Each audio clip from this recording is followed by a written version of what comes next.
दिल्ली के मुख्यमंत्री जब तीसरी बार मुख्यमंत्री की शपथ लेकर के दिल्ली की सत्ता पे आसीन हुए हैं, उसके बाद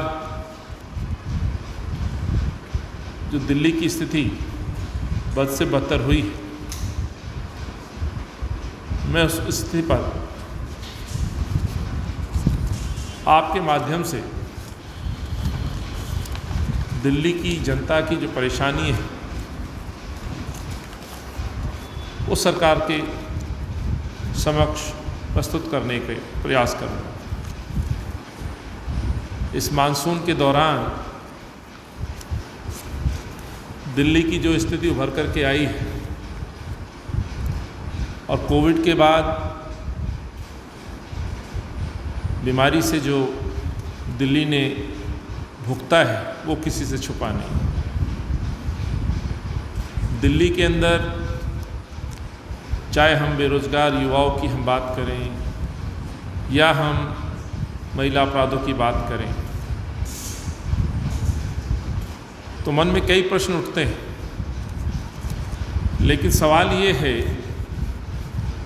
कि दिल्ली के मुख्यमंत्री जो अपने आप को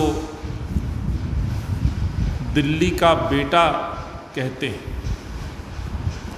और अपने भाषणों में बहुत ही भावनात्मक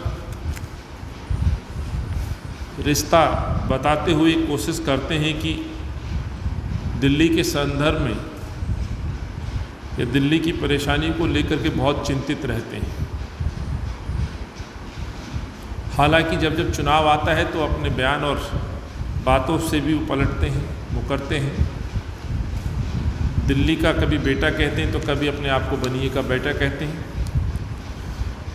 लेकिन मेरा ये मानना है कि अरविंद केजरीवाल के इस सफ़र को, मैं राजनीतिक सफ़र को जब देखता हूँ तो ना तो बनिए के बेटे हैं ना वो दिल्ली के बेटे हैं। सच कहूँ तो वो संघ के बेटे की तरह दिल्ली में काम करते हैं।